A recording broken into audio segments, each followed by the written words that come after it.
செல்வகுமாரின் ஏன் எதற்கு எப்படி என்கின்ற பகுதியில் அறிந்து கொள்வோம் வாருங்கள் என்ற தலைப்பில் இன்றைக்கு பார்க்க போகிற தலைப்பு அமெரிக்கா வெனிசுலா நாட்டின் அதிபரை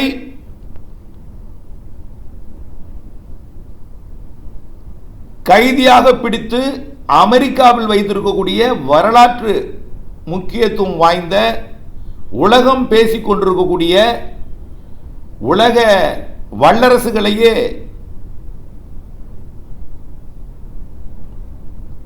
ஒரு பெரும் அச்சுறுத்தலாக ஏற்பட்டிருக்கக்கூடிய ஒரு நிகழ்வு பற்றி தான் பேச போகிறோம். சரி, இது எதுக்கு பேசணும்? அரசியல்லாம் எதுக்கு அப்படின்னு நினைக்கலாம். மாணவர்களுக்கு அரசியலும் வேண்டும். இப்போ நம்மை பொறுத்த வரைக்கும் எல்லாம் படிப்பு படிப்பு படிப்பு அப்படின்னு போயிட்டே இருக்காங்க. மாணவர்களை பார்த்தீங்கன்னா நீதி போதனை குறைவாக இருக்கு. அப்புறம் பார்த்தீங்கன்னா மாணவர்களை பொறுத்த வரைக்கும் படிப்பு அப்படின்னு போகிறதுனால நிறைய பக்க விளைவுகள் காரணமாக, கைபேசி எல்லாம் வந்தது காரணமாக, கணினி காலமாக மாறியதன் காரணமாக வரலாறுகள் மறக்கப்படுகிறது. அவர்களுக்கு வரலாறு சொல்லிக் கொடுக்கறதுக்கு பெற்றோர்கள் முன்வருவதில்லை. ஆனால் பள்ளிக்கூடத்திலையும் வரலாறு மட்டும் சொல்லிக் கொடுத்தால் அவ்வளோ வரலாற்று நிகழ்வு இருக்கு. ஆகவே இதையெல்லாம் நாம் பாடமாக எடுக்கணும்னா நேரம் போதவில்லை. இருந்தாலும் நம்ம முக்கியமான இந்தியாவில் நடந்த இந்திய சுதந்திர போராட்டம் கூட பல மாணவர்களுக்கு இன்னும் முழுமையாக தெரியாது. இதெல்லாம் தெரிஞ்சாதான் மாணவர்களுக்கு இந்தியாவில் சுதந்திர போராட்டத்திற்கு எப்படியெல்லாம் யார் யாரெல்லாம் கஷ்டப்பட்டாங்க, சுதந்திரம் எவ்வளவு கஷ்டப்பட்டு வாங்கினாங்க, அந்த சுதந்திரத்தை நாம் எப்படி பேணி காக்க வேண்டும், நாட்டுக்கு நாம் என்ன செய்ய வேண்டும், நாடு நமக்கு என்ன செய்தது என்று கேட்பதை விட நாட்டுக்கு நாம் என்ன செய்தோம் என்று கேட்டு பார்க்க தூண்ட வேண்டும். இதையெல்லாம் மாணவர்களுக்கு வளர்க்க வேண்டும் என்பதன் நோக்கமாகத்தான். உலகத்தில் நான் பிறந்ததுக்கு அப்புறம் கூட பெரிய வரலாற்று நிகழ்வுகள் நிறைய நடந்திருக்கு. நாம் பிறப்பதற்கு முன்பு சுதந்திர போராட்ட காலத்திலிருந்து அதுக்கு முன்பு கிமுலாம் நிறைய நிகழ்வுகள் இருக்கு. கிமு கூட போக வேண்டாம், இன்றைய நிகழ்வு, இன்றைய அப்டேட்டாவது நம்ம மாணவர்களுக்கு சென்றடைய வேண்டும். இனிமேல் அன்றைக்கு உலகத்தில் நடக்கக்கூடியதை மாணவர்களுக்கு கொடுத்தால் அவர்களுக்கு ஓரளவுக்கு எதிர்காலத்தில் போட்டித் தேர்வுகளுக்கும் பல்வேறு விஷயங்களுக்கும் உலக நடப்புகளை தெரிந்து கொண்டு அதற்கு ஏற்ற தன்னுடைய வாழ்க்கை தரத்தை மாற்றிக்கொள்வார்கள், சூழலுக்கேற்ப நடந்து கொள்வார்கள் என்பதற்காகத்தான் இந்த பதிவு. இப்போ என்ன நடந்துச்சு? அமெரிக்க அதிபர் ட்ரம்ப் அவர்கள் எடுத்த ஒரு முடிவை பார்த்தீங்கன்னா உலகமே நேரடியாக எச்சரிக்கை கொடுக்குது. பல உலக நாடுகள், சில நாடுகள் வருத்தம் தெரிவிக்குது. ஆகவே சில நாடுகள் எதுவும் சொல்ல முடியாமல் மௌனம் சாதிக்குது.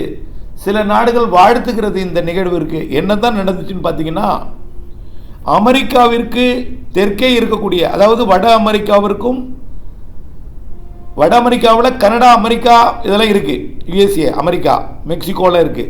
அதற்கு தெற்கே இருப்பது தென் அமெரிக்க கண்டம். அதில் தென் அமெரிக்க கண்டத்தின் வடகோடியில் இருப்பது தான் வெனிசுலா. கொலம்பியாவிற்கு அருகில் இருக்கக்கூடிய இந்த வெனிசுலா நாடு அமெரிக்காவிலேருந்து ரொம்ப பக்கம். அமெரிக்காவுக்கு அடுத்து பார்த்தீங்கன்னா கியூபா இருக்கும். அப்புறம் ஜமைக்கா, ஒரு புயல் தாக்குனிச்சில் 350 கிலோமீட்டர் வேகம் கொண்ட ஒரு புயல் தாக்குனிச்சில் ஜமைக்கா அது இருக்கு. கியூபா, ஜமைக்கா, மேற்கிந்திய தீவுகள் இருக்கு. அந்த கரிபியன் தீவு கடற்பகுதியில் வட அமெரிக்கா கண்டத்தில் வடகோடியில் கொலம்பியாவுக்கு அருகில் இருக்கக்கூடிய வெனிசுலா நாட்டில் நடந்தது தான் பெரிய வியப்பளிக்குது. உலகமே அஞ்சு போயிருக்கு. எதிர்காலத்தில் என்ன நடக்குமோ அப்படிங்கிற ஒரு வகையில் வல்லரசுகள்லாம் கொஞ்சம் யோசிக்க தொடங்கியிருக்கு. என்ன நடந்ததுன்னு பார்த்தீங்கன்னா, அமெரிக்க அதிபர் ட்ரம்ப் அவர்களுடைய உத்தரவின் பேரில் இராணுவத்திற்கே தகவலை கொடுக்காமல் இராணுவ உயர் மட்டத்தில் இருக்கக்கூடிய அதிகாரிகளுக்கு மட்டும் தகவலை சொல்லி அவர்களுக்கு வேண்டப்பட்டவர்களை மட்டும் வைத்து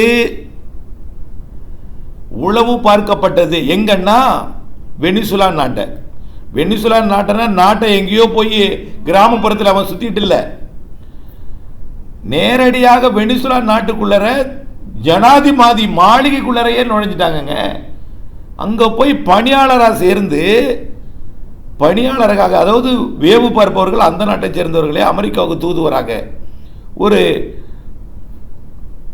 தகவல் கொடுப்பவராக சேர்ந்து அந்த நாட்டின் ஜனாதிபதி இல்லத்துக்குள்ளரையே போய் ஜனாதிபதி எங்கே உறங்குகிறார், எப்படி உறங்குகிறார், யாருடன் உறங்குகிறார், எந்த அறையில் உறங்குகிறார் என்பதையெல்லாம் துல்லியமாக கணக்கிட்டு அதை அமெரிக்காவுக்கு சொல்லி, அமெரிக்கா இதை எப்படி ஜனாதிபதியை, ஒரு நாட்டோட ஜனாதிபதியை வெனிசுலா நாட்டுக்குள்ள நுழைஞ்சி வெனிசுலா நாட்டில் ஜனாதிபதி மாளிகையை சுற்றி இராணுவ பாதுகாப்பு இருக்கு, கடுமையான பல அடுக்கு இராணுவ பாதுகாப்பு, கோட்டை அப்படிதான் சொல்லணும், கதவுகளே இரும்பு கதவுகளாம் சொல்லப்படுகிறது. அவ்வளவு பெரிய கோட்டைக்குள்ளார எப்படி நுழைவது, எப்படி அந்த நாட்டின் ஜனாதிபதியாக இருக்கக்கூடிய நிக்கோலஸ் மதுரோ என்கின்ற அந்த ஜனாதிபதி, அந்த நாட்டின் குடியரசுத் தலைவர் நிக்கோலஸ் மதுரோ, இவரை எங்க இருக்கார் அவருன்னா கராகஸ், அதாவது வெனிசுலா நாட்டின் தலைநகர் கராகஸ்ல வசிக்கிறார். அந்த இல்லத்துக்குள்ள எப்படி நுழையலாம் அப்படின்னு பெருமையான ஒரு பயிற்சியை எடுத்துக்கொண்டு கப்பல் மூலமாக வெனிசுலா நாட்டுக்கு அருகில் இருக்கக்கூடிய கரிபியன் தீவு கடற்பகுதிக்கு வந்து அங்கேயே நீண்ட காலமாக ஏதோ பயிற்சி எடுப்பது போல செய்து கொண்டிருந்துவிட்டு திடீரென்று 2 மணி நேரம் அட்டாக்கில் அந்த வெனிசுலா நாட்டின் குடியரசுத் தலைவர் மாளிகைக்குள்ள நுழைஞ்சி வெனிசுலா நாட்டின் குடியரசுத் தலைவராகிய நிக்கோலஸ் மதுரோவை குடும்பத்தோட அவரோட மனைவியும் சேர்த்து கைது பண்ணி கப்பலில் ஏற்றி அமெரிக்காவுக்கு கொண்டு போயிட்டாங்க. பாருங்கங்க, ஒரு நாட்டில் போர் தொடுத்து நம்ம ஒரு நாட்டை பிடிக்கிறத பார்த்துருக்கோம். ஒரு நாட்டுக்குள்ளார ஜனாதிபதி மாளிகையை மட்டும் பிடிச்சி ஜனாதிபதியை கடத்திட்டு போய் அந்த நாட்டை பிடிச்சிருக்காங்க. இன்னைக்கு இது வரலாற்றில் பதிவு செய்யக்கூடியது தானே, கேளிக்கையாக ஒரு நகைச்சுவையாக பதிவு செய்யப்படுவதல்ல, ஒரு அதிர்ச்சியூட்டும் தகவல் இது. இது உலக நாடுகள் எல்லாமே இப்போ ஐநாவோட பாதுகாப்பு சபையை கூட்டியிருக்காங்க. ஐநாவோட நாளை கூடுது. இது என்ன நடந்திருக்கு, என்ன பண்ணுறீங்க, யார் உலகத்தில் என்ன பாதுகாப்பு இருக்குது, ஜனாதிபதிக்கு என்ன பாதுகாப்பு இருக்குது, இப்படி பண்ணால் என்ன பண்ணுறது, இது சம்பந்தமாக விவாதிக்க வேண்டும் என்று ஐநாவோட பாதுகாப்பு சபையை கூட்டியிருக்காங்க நாளைக்கு. வெனிசுலா நாட்டோட குடியரசுத் தலைவருக்கே இந்த நிலைமை என்றால் பிற நாடுகள் குடியரசுத் தலைவர்களுக்கு அச்சுறுத்தலாக இருக்க போகிறது இப்படிப்பட்ட செயல் என்பதையும், மக்களாட்சிக்கு ஒரு விரோதமான செயல் என்றும் உலக நாடுகள் எடுத்துட்டு போயிட்டு இருக்கு. இதில் நேரடியாக கண்டனம் தெரிவித்திருப்பது ரஷ்யாவும் சீனாவும். இந்தியா வருத்தம் தெரிவிக்கிறது, வருத்தத்துக்குரிய செயலாக இருக்கிறது என்று வருத்தம் தெரிவித்திருக்கிறது. அங்கு உள்ள இந்திய தூதரகத்தில் அங்கே உள்ள இந்தியர்களுக்கு பாதுகாப்பு வழங்கப்பட்டிருக்கிறது. அது அங்குள்ள மக்களுக்கு எந்த பிரச்சனையும் கிடையாது. அதிபர் மாளிகையில் சுற்றி 2.5 மணி நேர தாக்குதல் நடத்தி அதிபரை மட்டும் கொண்டு போயிட்டாங்க. அமெரிக்காவுக்கு கொண்டு போய் அமெரிக்க சிறையில் வச்சிருக்காங்க. அங்கே உள்ள நீதிமன்றத்தில் ஆஜர்படுத்த போகிறாங்களாம். இதே போல தான் ஈராக்கில் நம்ம தெரியும் உங்களுக்கு என்ன நடந்துச்சுன்னு. சத்தாம் ஹுசைனையே அங்கேயே நீதிமன்றம் எங்கே வந்துச்சு, நேராக ஈராக்குக்கே வந்துச்சு. நீதிமன்றம், அமெரிக்க நீதிமன்றம் ஈராக்கே வந்துச்சு. அங்கேயே விசாரணை பண்ணி சத்தாம் ஹுசைனுக்கு தூக்கு தண்டனை கொடுத்தாங்க. இப்போ என்னாச்சுன்னா பக்கத்தில் இருக்கிறதுனால நேரடியாகவே அமெரிக்காவுக்கே கொண்டு போயிட்டாங்க. அந்த ஜனாதிபதியை கொண்டு போய் அங்கே நீதிமன்றத்தில் ஆஜர்படுத்தி அங்கே உள்ள காவலில் வச்சுருக்காங்க, சிறையில். கண்கள் கட்டப்பட்டு எங்கே இருக்குங்கிறது தெரியாத அளவுக்கு கொண்டு போயிட்டாங்க. இப்போது அங்கே நீதிமன்ற விசாரணை நடக்க போது என்ன குற்றம் சுமத்தப்பட்டிருக்குன்னு பார்த்தீங்கன்னா, போதைப் பொருள் கடத்தலுக்கு இந்த நாட்டின் ஜனாதிபதி துணையாக இருந்தார் என்கின்ற ஒரு குற்றச்சாட்டு. அமெரிக்காவுக்குள் போதைப் பொருள்கள் கடத்துவதற்கு வெனிசுலா அதிபர் நிக்கோலஸ் மதுரோ துணையாக இருந்தார். மேலும் அமெரிக்காவுக்குள் வெனிசுலா நாட்டு மக்களை, அதாவது விசா இல்லாமல் திருட்டுத்தனமா உள்ள நுழையிறதுக்கு வழி செய்கிறார். இந்த 2 குற்றச்சாட்டு இது சர்வதேச குற்றமாக கருதி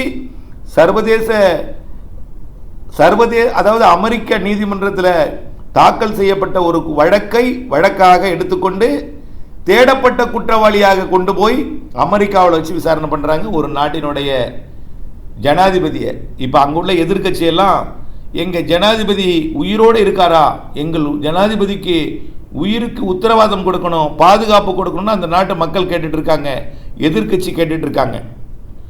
இப்போது அமெரிக்கா இன்னைக்கு என்ன சொல்லியிருக்காங்க பார்த்தீங்கன்னா, இன்றைக்கு என்ன சொல்லியிருக்காங்கன்னா, அந்த நாட்டை, அதாவது வெனிசுலா நாட்டை நாங்கள் தான் ஆளப் போகிறோம்னு இன்றைக்கு வெளியிட்டிருக்கிறாங்க அறிக்கையா. எப்படி ஆள போகிறாங்க? அமெரிக்கா நேராக வந்து குதிச்சு ஆள போகிறாங்களா, இல்லை அமெரிக்காவுக்கு வேண்டப்பட்டவர்களை அந்த நாட்டுக்காரர்களை வைத்து வெனிசுலாவை ஆளப் போகிறார்களா தெரியல. இப்படித்தான் இருக்குது இப்போ உலகம். ஆகவே இப்படியெல்லாம் உலகம் போனால் எப்படி பாதுகாப்பு கொடுக்கறது? இதுக்கு தான் நீங்கள்லாம் நம்மெல்லாம் பல இடங்களுக்கு போகிறோம். இராணுவ குடியிருப்பு பகுதிக்கு போனால் கூட நம்ம நுழைய விட மாட்டாங்க. ஏன்னா என்னடா அது, இந்த இராணுவ குடியிருப்பில் என்ன இருக்குது, நுழைய விட மாட்டாங்க. இவ்வளோ பாதுகாப்பு தேவையா, இவ்வளவு செலவு தேவையா நம்ம நினைக்கிறோம். தேவை. ஒரு இராணுவ அதிகாரியை கொண்டு போனால் ரகசிய திட்டங்க ஒவ்வொரு நாடும் உளவு அமைப்பு நிறைய வச்சிருக்கு. ஆகவே இனிமேல் ஜனாதிபதி மாளிகைக்கெல்லாம் நிறைய பாதுகாப்பு போடுவாங்க. ஆகவே எல்லா ஜனாதிபதிக்குமே ஏதோ இப்போ இதுலேருந்து என்ன புரியுது, அமெரிக்கா சொல்வதை கேட்டுக்கொண்டு போக வேண்டும், கேட்டுக்கொண்டு போகாவிட்டால் எதிர்விளைவு இப்படித்தான் சந்திக்க நேரும் என்று ஒரு எச்சரிக்கை கொடுத்திருக்கிறது உலக பஞ்சாயத்து. ஆகவே இதற்கு என்ன செய்ய வேண்டும் என்று உலக நாடுகள் தான் ஒரு தீர்வு எடுக்கணும். ரொம்ப கஷ்ட காலமாக இருக்குது. ஆனால் இதேமாரி ஏற்கனவே ஒரு பொண்ணும் பனாமாவில் நடந்திருக்கு. அது ரொம்ப வருஷம் ஆயிடுச்சு, அது இப்போ இல்லை, நூற்றாண்டுகள் ஆயிடுச்சு. இருந்தாலும் இதே போல் ஒன்று நடந்திருக்கால, நூற்றாண்டுக்கு பிறகு நடந்திருக்கிறது வெனிசுலாவில். இது பெரிய உலக நாடுகளை வியப்பை ஏற்படுத்தியிருக்கு. அப்போது இனிமேலும் உலக நாடுகள் வந்து ஆயுதங்கள் தனக்கு தயார் பண்ணி விற்காது, தயார் பண்ணி தன் பாதுகாப்புக்கு தான் வச்சுக்கிற மாதிரி இருக்கும். இனிமேல் ஜனாதிபதிக்கே பாதுகாப்பு இல்லைன்னா ஜனாதிபதி மாளிகைக்கு இன்னும் எவ்வளோ பாதுகாப்பு கொடுக்கணும்னு இப்போ அவங்கவுங்க யோசிப்பாங்க. இனிமேல் ஜனாதிபதி மாளிகையை ரொம்ப பாதுகாப்பு கொடுப்பாங்க. இனிமேல் நிறைய எல்லா ஜனாதிபதி மாளிகைக்கு இருக்கும். ஏன்னா எதிரிகளே இருக்கக்கூடாது, நான் சொல்வதை கேட்க வேண்டும் என்று சொல்லும் பொழுது வேதனை தான். அது வந்து நம்ம வந்து ரொம்ப கஷ்டம். ஆகவே நம்ம இதில் என்ன பெரிய வேடிக்கைன்னா, உலக